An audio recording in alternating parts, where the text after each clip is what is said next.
out alone. Do you live here? No.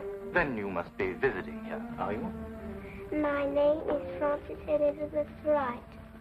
I live at 67 Tivoli Road. I'm lost. Oh, you're lost. Could you take me home, please? I'm afraid. I should say I will. Come on with him. That's the way it began. Nothing extraordinary. For in a large city like London, a lost child is such a common occurrence that many a far-seeing bobby arms himself with a bag of chocolates in addition to his nightstick. No one suspected that this was the beginning of a case that was to rock all England.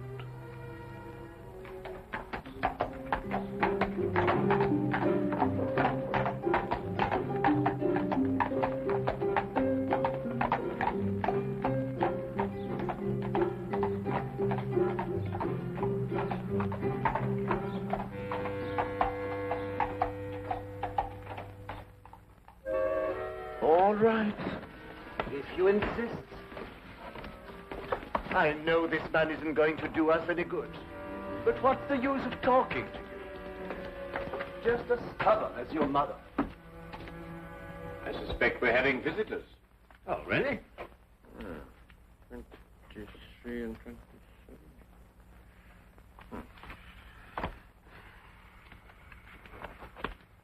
Come along, Nebuchadnezzar. I don't think you're quite dressed to receive attractive young ladies. Now, in you go.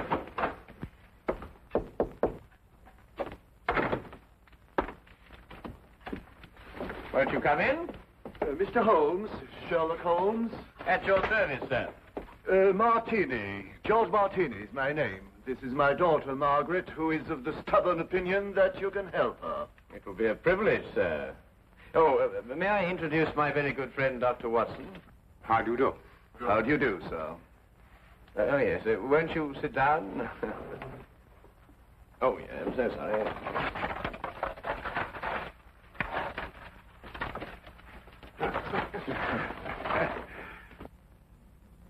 How can I be of any assistance to you? This is rather a confidential matter. Oh, yes, yes. Dr. Watson is both the soul of discretion and my invaluable colleague in all my cases, especially the more delicate ones. I see.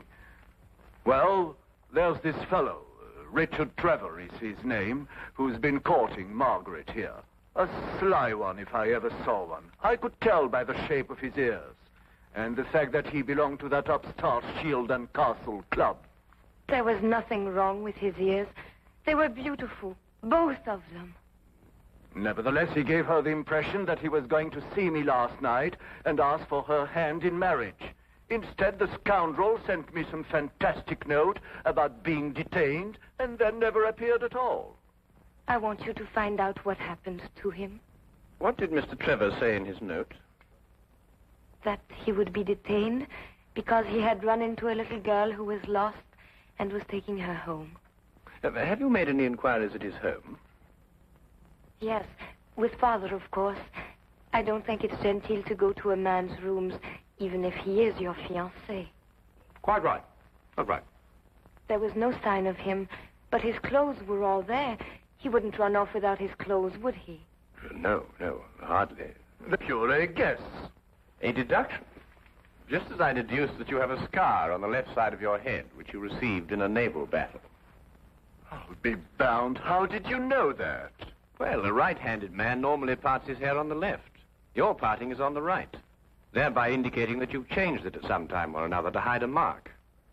As to how you got it, that's obvious to me by the fact that you carry on your watch chain the insignia of His Majesty's ship Assault, which everyone remembers distinguished herself heroically off the coast of Africa.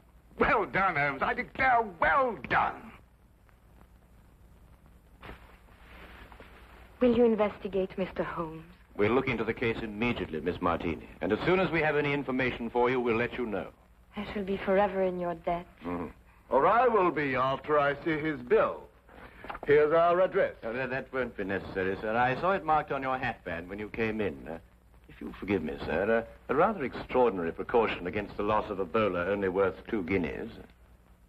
Come, dear.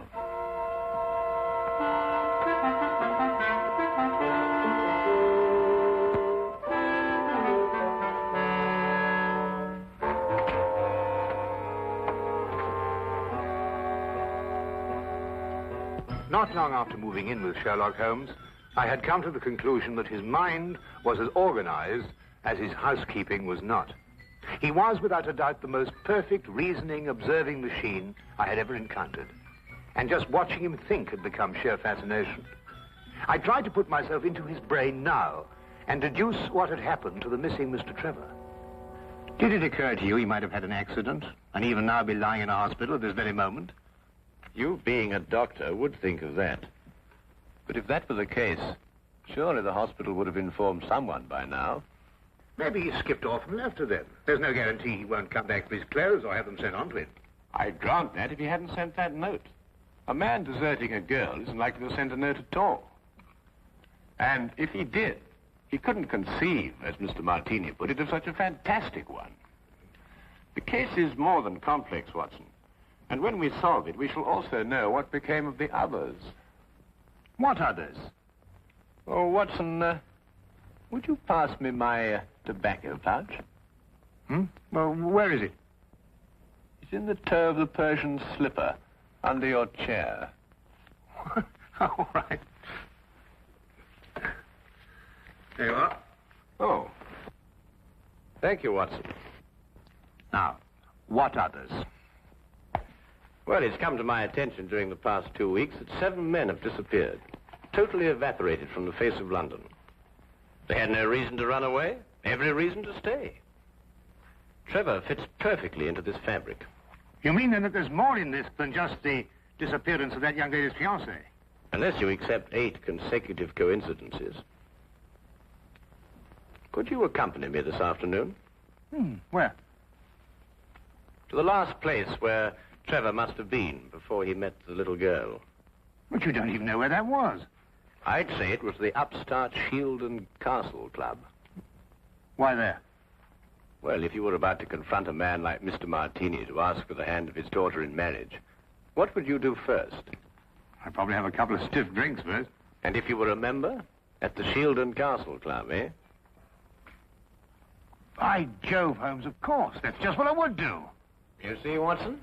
You've been of invaluable assistance to me already.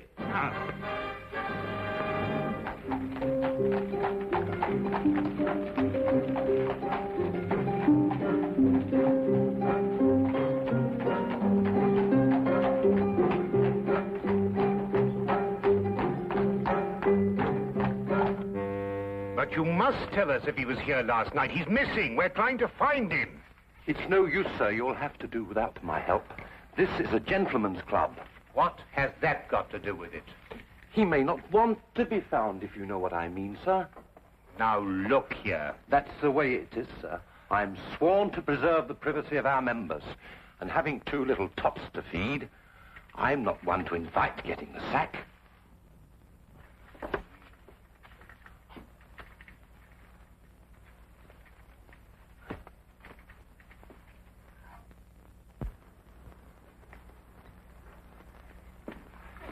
I say, where have you been? This is meant to be your case, you know, and I've been doing all the investigating. Yeah, do you know that Trevor was here last night? How do you know? Well, to my utter amazement, one of my keys fitted the door to the office. I went through all the chits and found one signed by him. It's just as you thought. He boasted his courage with the aid of stimulants from the bar. Do you mean you've broken into the office? You would have us arrested? Us? Yes, by keeping the barman occupied, you served as my accomplice. Now, really, Holmes, you've gone too far. Now, the thing to do is to find the carriage that both Trevor and the little girl took. How do you know they didn't walk? Well, if she lived near enough to walk home, is it likely that Trevor would have sent a message saying he was going to be detained? What extraordinary reasoning. Not extraordinary at all, my dear fellow. Really quite ordinary. Oh, what on earth do you think you're doing, Mike?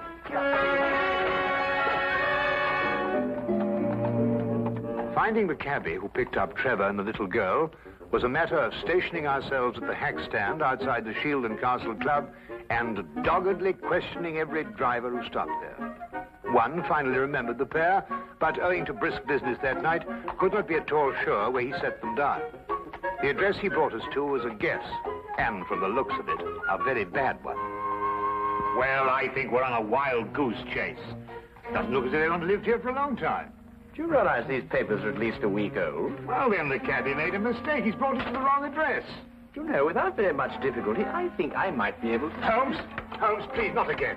You good fellow, keep a good lookout, will you? Look, Holmes, this is housebreaking. We can go to prison for years for this. You can't just go opening doors all over London just because... Oh, Holmes, no, there's somebody coming. Just stand in front of him and behave quite normally, eh?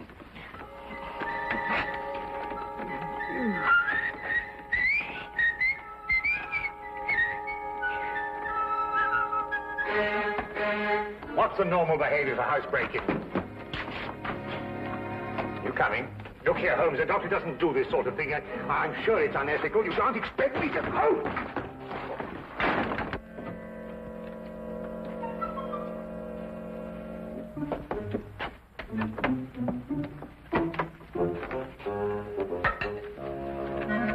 What are we looking for?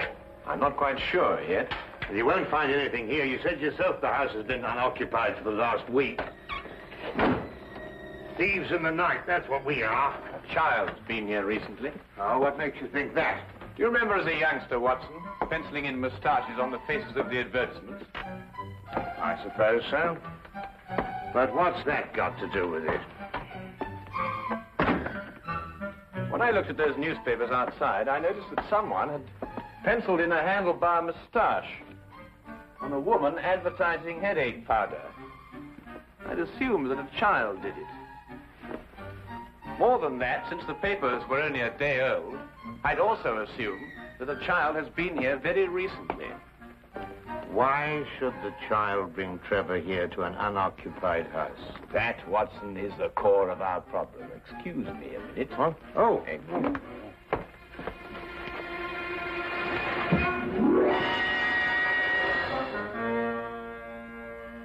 Good heavens!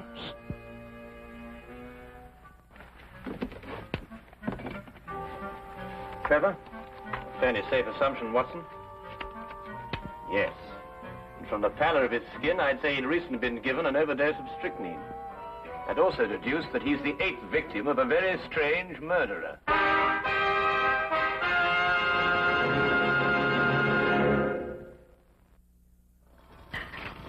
Dash the tea, Holmes. I'm waiting for some word from you. About what? Well, about the murder. Ever since we got back here, you've behaved as if nothing had occurred. And yet I'd wager anything that you're hot with some theory as to who's done it and why. I'm afraid we've run out of Indian. I think we've got some China, if I can find it. My guess is it's a cream passionel. Are you ruling out the robbery motive? Trevor was left without a shilling. Oh, that's just some sort of a smokescreen. After all, she... Good heavens, Holmes, what on earth do you think you're doing? Look, snake poison. Oh, don't be silly, Watson. It's China tea. Disregard the labels. I ran out of tin. Here, are you sure? Yes, I'll stake my reputation on it. You'll get to you, that is. Rather late for a caller. Good evening, Dr. Watson. Hello, Sergeant. Ah, hello, Wilkins. Good evening, Mr. Holmes, sir. I've got a message for you, sir, from Inspector Lestrade. A welcome addition to the day. A message from the good inspector. We've found another corpse, sir. It was in an empty house in Hammersmith this time. The facts are still the same. Robbery and strychnine poisoning. Oh, is he one of the 7 who disappeared lately? Yes, sir. How did you know? Well, I suspect that the other 6 will end up in unoccupied houses before very long. I think you'd better carry out a search in every unoccupied house in London. But this is July, sir. And everybody's away on holiday. The number of empty houses must be hundreds. Well, it's that or wait until September when everyone comes back and finds his own corpse. It'll be a very unfortunate situation for the good inspector. To say the least, sir. I'd better give the inspector your advice, sir. Yes, you must let us know what he says. That might be rather embarrassing. Good night, Mr. Holmes. Good night, Doctor. Good night. You know, Holmes, you were right. Trevor's disappearance was linked with the other 7. But what kind of fiend can be at the bottom of it? Well, we'll know more about it when we return from Brighton. Brighton? Yes, unless you'd rather not pursue this any further. There's a 6:10 train leaving in the morning. 6:8. Why Brighton? Because that's where R.J. Cookson lives. The place is R.J. Cookson. He's the man who owns the house in which Trevor was killed. How on earth did you find that out? Oh, no, never mind. It is tea, isn't it? Yes. Oh, I thought it was.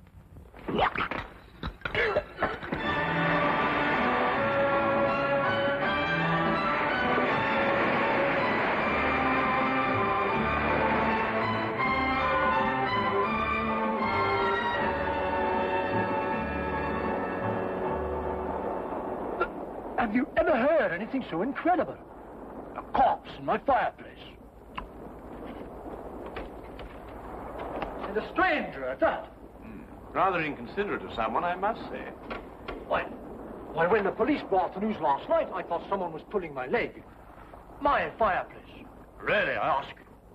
I'd say because the murderer knew you'd be away, knew that the house would be unoccupied, and that you wouldn't come back at an embarrassing moment. You're right, Mr. Holmes. Absolutely right. The culprit was acquainted with all my plans, and not wanting the corpse to be found in his own fireplace, chose mine. Precisely. But who could that be? I'd vouched that a full regiment of people knew of my plans to leave London. Then our task is to narrow down that regiment. How? You have me breathless. First of all, has anyone else the key to your house? No, not that I know of. Yes. I once gave my key to the greengrocer to deliver a parcel. Aha. But he gave it back. Oh. But bosh and bother, supposing a key wasn't used at all. Whoever did it could have used a tool or something and jimmied his way into my house. I've heard of those things being done. Mm-hmm. Oh, really? We found all the windows and doors locked. I'm afraid you've escaped me. Now again, Mr. Cookson, are you quite sure that no one else has a key to your house? Well, now, really, after all, I don't hand them out like calling cards to every... Wait. There's this charwoman who comes to my house once a week to clean up. But, oh, no, she couldn't hurt a fly. Well, what's her name? Mrs. Enid. But really, she couldn't be less harmless. She's 60 years old if she's a day. You'd take her for your own grandmother. Yes, but you know if she has a daughter? Daughter? Well, now, really, a woman of 60 isn't bound to have a little girl. Well, what about a niece or a granddaughter? Granddaughter. Now that I think of it, she does have one. About 7 years old. She recently came to live with her. Where does Mrs. Enid live? I have her address for... If you please. Sorry. Right here in my trousers. Do you really think it could be the old woman? Well, a charwoman has the ability to go anywhere in London. Ah, yes. Wait. 322 Radcliffe Way. 322 Radcliffe Way. To look at her, you'd never think she could hurt a fly. You'd take her for your own grandmother. Poison murders? No. Impossible, Mr. Holmes, impossible. Oh. Grandma, must we play the game tonight? Of course. Don't you like playing it? I don't like staying on the street alone.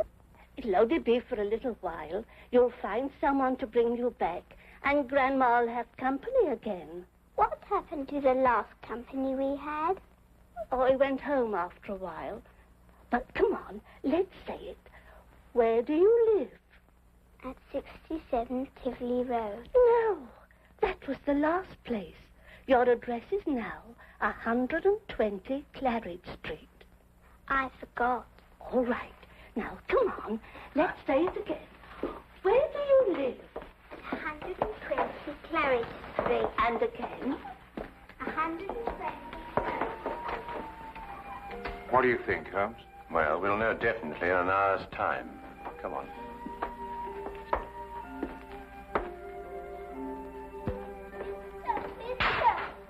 Oh, hello. Oh, well, it's very late for a little girl like you to be out on her own. What's your name? My name is Frances Elizabeth Wright. I see. And where do you live? I live at 120 Claridge Street. I'm lost. Oh, dear. That would mistake you home. Come along, then. You must come in and try some of my divinity fudge. It's the least I can offer you for your kindness in bringing Francis home. Well, that's very kind of you, but really I ought to be getting along. It's just been made. Delicious. You'll make an old woman very happy if you'll try the first slice. Oh, very well, then. I am rather partial to divinity fudge.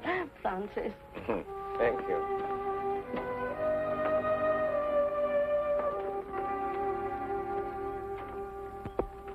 Now, come and sit right here at the table.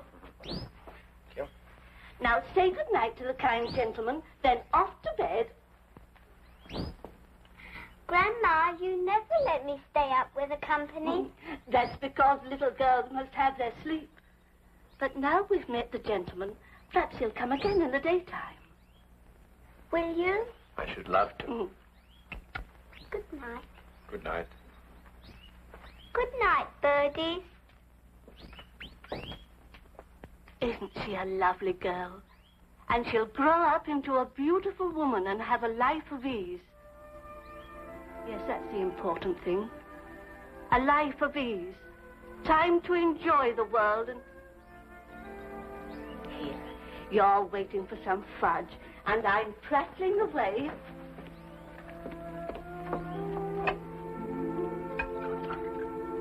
Here it is.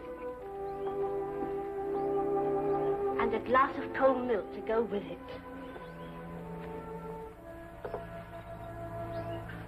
Won't you join me? Oh, no. My doctor would never permit it. I only prepare this sort of thing for people who drop in, like you. I see. Smells very good. If I have one speciality, it's divinity fudge. You'll find it heavenly.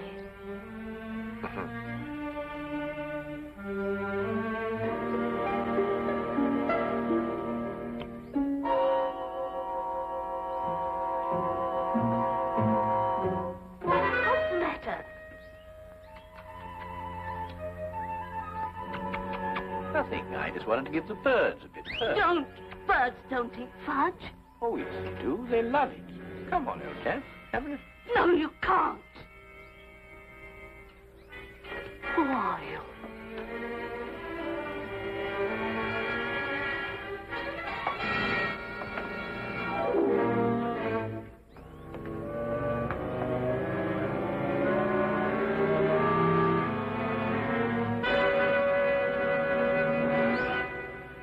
I'll take that, Mrs. Enid. Thank you.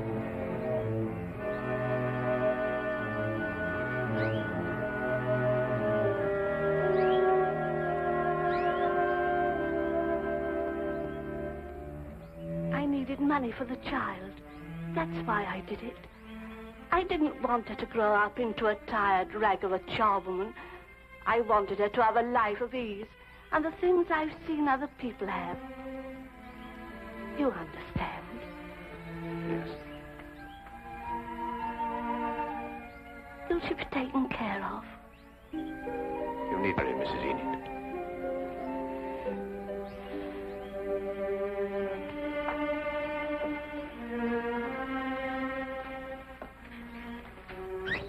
I wish now I hadn't tried to poison you. You might have visited us again as you promised, and we'd have been such good friends.